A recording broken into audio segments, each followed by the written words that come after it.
D'un autre sportif handicapé et qui risque de faire parler de lui prochainement aux Jeux Olympiques parce que c'est aujourd'hui quand même la journée mondiale du handicap, le 9 octobre, ce vendredi. Et on a eu envie de vous dresser justement le portrait d'un surfeur. Il n'est pas nageur, Thomas, il est surfeur. Il a 20 ans et il est non-voyant. Et regardez, vous allez voir sur les images d'Olivier Lebras, il est incroyable dans la finesse, dans le ressenti de ses vagues. Il est accompagné par une coach qui, elle, a été une grande sportive pendant des années. Très joli couple.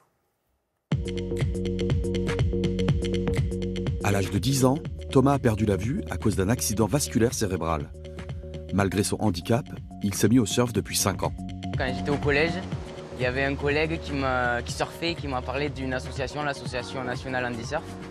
Et il m'a mis en connexion avec cette association.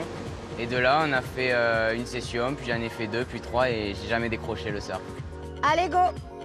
Depuis ses débuts dans le surf, Thomas est accompagné dans sa progression par Amandine. Amandine Sanchez, c'est quand même une grande personnalité de la grande plage, hein. Tout le monde la connaît.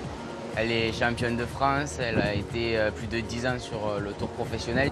Il n'y a pas eu de prise de décision de me dire « Ok, je vais démarrer quelque chose avec lui ». Il était en demande de surfer et moi j'étais en demande de partager quelque chose de simple, naturel et vrai. J'avais une saturation de la compétition et j'avais clairement envie de retrouver la banane quand je vais surfer, quoi.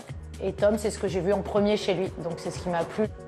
Dans l'idée, ce qu'on va faire, c'est vraiment, voilà, j'essaye de te suivre, comme ça je te donne le timing, tu montes sur la vague, tu descends sur la vague, longueur de vague, de travers.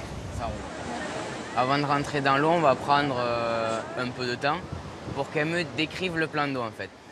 Quelle taille de vague, si la vague ferme ou si la vague elle déroule, et s'il y a du monde dans l'eau, quoi. C'est les 3 piliers, quoi. Une fois que j'ai ces 3 éléments, moi je peux aller surfer dans l'eau.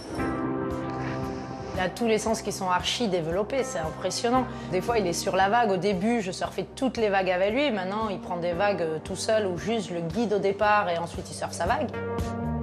Et moi, des fois, je le vois partir sur la vague, je vois qu'il y a une chaîne humaine de 4 personnes devant lui. Je me dis, oh, il va faire un strike dans les gens.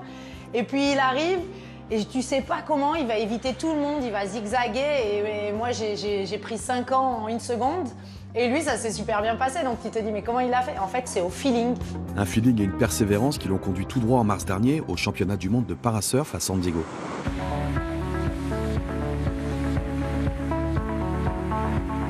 En fait, dans ma tête, je me suis réveillé. J'ai reçu un mail de la Fédé me disant que j'avais été sélectionné pour les championnats du monde dans l'équipe de France. Et il me demandait si oui ou non je voulais les faire. Moi, j'étais comme un dingue.